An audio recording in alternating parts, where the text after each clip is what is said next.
paying student loans off, but here, you know, with Joe's trouser toxin, knocking mosquitoes left, right and centre. Now, this is in the Sun newspaper from the UK. No, this is hard-hitting journalism. Oh, it is. It's like the Evening Standard and Metro and bloody Daily Telegraph. Yeah, and all that kind of thing, you know. No, sorry. I cannot believe that now, if he gets a contract, I'll be pissed because my farts stink. Yeah, they do. I can attest to that. And your farts stink. I've got to sit in a little box for like 2 hours a week with you, and I can attest to how bad you smell. We got a bigger room than the little box we used to have. Well, this is true. Just more fallout area. Leave the little box for Dave's dick. Now, a local chief who knew Joe says when he was growing up as a child, he took him in to live with him during the malaria season and claimed no one nearby caught the disease.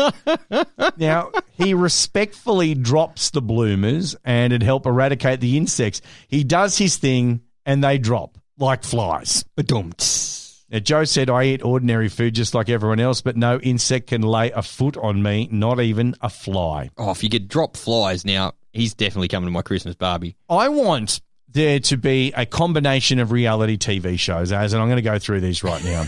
I want there to be a combination. In Joe's particular circumstance, let's find people, these sorcerers who can do these magic things. Like Uganda's Got Talent. Well, let's make it a mix between Shark Tank, America's Got Talent. Actually, we could just start one there. America's Got Flatulence, or Uganda's Got Flatulence.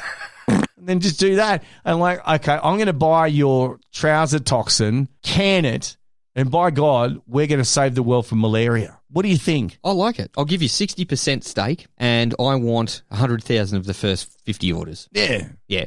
Like, do you reckon Joe would jump at that, or he goes, look, I'll just give you my fart gas, and, you know, do you think it'll knock out any other things? Like, do you think... You know, have the penguin come up and go, quack, quack, quack, quack, quack. I need that to get rid of Batman. Quack, quack, quack, quack. Oh, it might work on Batman. He's a small flying creature. Oh, hang on. No, he's based on a small flying creature. Get with the times. Oh, dear.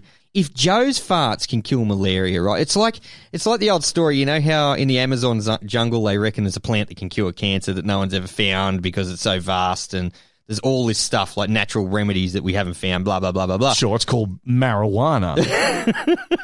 Hello, lawmakers, it's called marijuana. Six. What do you reckon other blokes' farts could do? Do you reckon there's a dude out there that could fart and, you know, like make racehorses run faster or cure cancer or get rid of possums or something? Maybe there could be someone out there that has a fart that would humanely kill the horse when it breaks a leg at a race. Well, you never know. Loose talk, even looser opinions. This is the best show on earth. This is The Burble. As I want to finish this podcast with a story that is true to my heart. Is it the emergency room? No, it's God not. Damn it. It's not. Now, listen, we learn early on in our lives that some words are more potent than others. Almost all of us recall the thrill of being scolded about having bad language. You'd say, poo, bum, wee, piss. And you're like, don't say that again. Oh, wow, that's right. We got slapped when we did something wrong. We didn't need a safe space. No, we didn't need a time out out or anything like that. We just got belted. No, you got the spoon. So a recent study's been carried out by iconic mouth cleaners Oral-B. That's not a commercial for them, by the way. Really? Oral-B? Yep. That's revealed that 1 in 10, that's 10%, if you can't do your maths. Go back to school, Greta Thunberg. How dare you? Australians wear proper potty mouths, and we admit to swearing more than 20 times a day. The average Australian swears about 7 times a day. Now, I'm above that bell curve. I'll swear 7 times a minute. I'll swear 7 times before I get to work. You put me in traffic, me. Oh, yes. Oh, me. Because there was another study that said the average Aussie office worker swears 30 times a day or something. And I'm like, those are rookie numbers. They are rookie numbers. You've got to pump them numbers up. They're bloody rookie numbers. I swear 30 times before I log in the morning.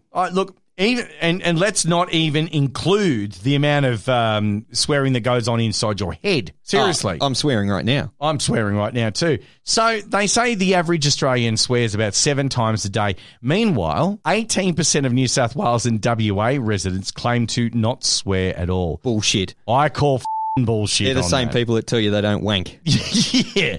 Now, listen, swearing is akin to breathing as far as I'm concerned, and I think that that's great. This actually comes from a sponsored content from Oral-B, so I'm going to credit you there. I can't believe they did a study on swearing. Like, I get it. So, you got a potty mouth. You got to clean up your mouth. You better get an Oral-B toothbrush in there. Well, look, individual world leaders, celebrities, all that kind of shit, they swear all the time. Oh, hell yeah. We've even used the audio of bloody Alan Jones on a couple of seasons ago of him having a go at us. What about the aggro outtakes? Oh, see, now that kills your childhood, I reckon. No, it's great watching. What's his name? Jamie Dunn. Jamie Dunn just swearing up a blue streak and grabbing Anne-Marie on the arse. Yeah, I love that. Or whoever was there. Now, look, the lecturer of the Department of Linguistics at Macquarie University in Sydney, his name is Nick Wilson, says swear words feature in our lexicon for a good reason. Of course they do. We're Australian. It's part of our DNA. Well, it actually means that if you're swearing, you're actually releasing emotional, like you're bringing up your emotional side of things. Yeah, because you're retracting yourself back in on yourself if you're having to hold a word in, you know what I mean? Yeah. Like, let it out. It's a healthy outlet. Bollocks. Eat a dick. You head. You're a dickhead. We're not doing this to each other. See, I feel relaxed. I'm going to have a sip of my beer in 1 second. I'll have some of my tea. Teetotaler. You are. And as I got to say, you got to also let it out when it's rumpy pumpy time in the bedroom. There's got to be a little bit. You got to have an outlet. You got to have a little bit of an outlet. Like for example, like this is how you'd go. Yeah. Yeah, you like that, don't you? Yeah. Oh, I'm in your lightning socket now. SIRI likes the growl. I love the bit here where she goes, that bit.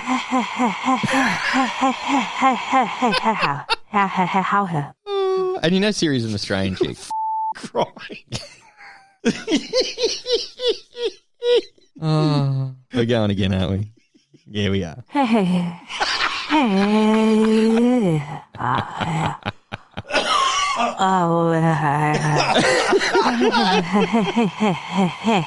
How's that legacy going now? There's Steve Jobs.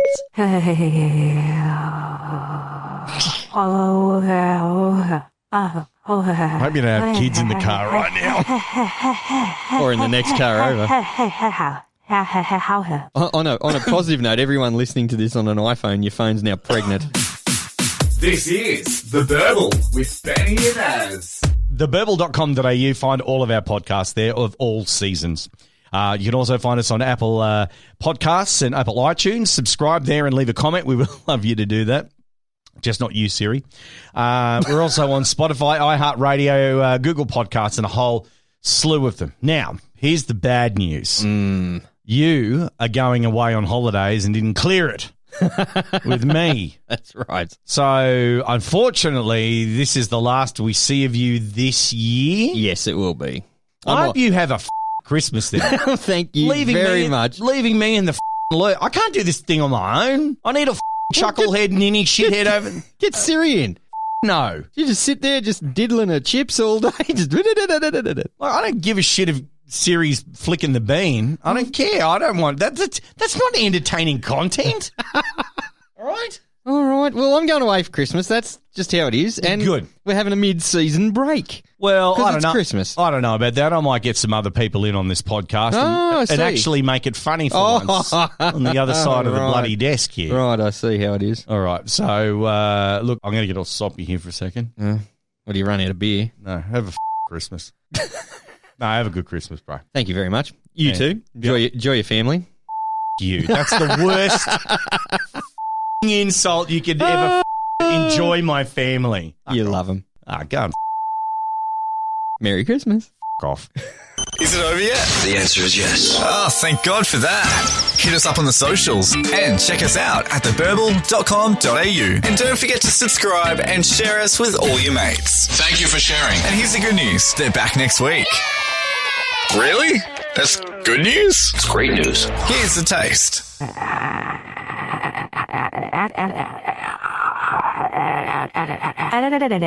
I'm a cock doctor.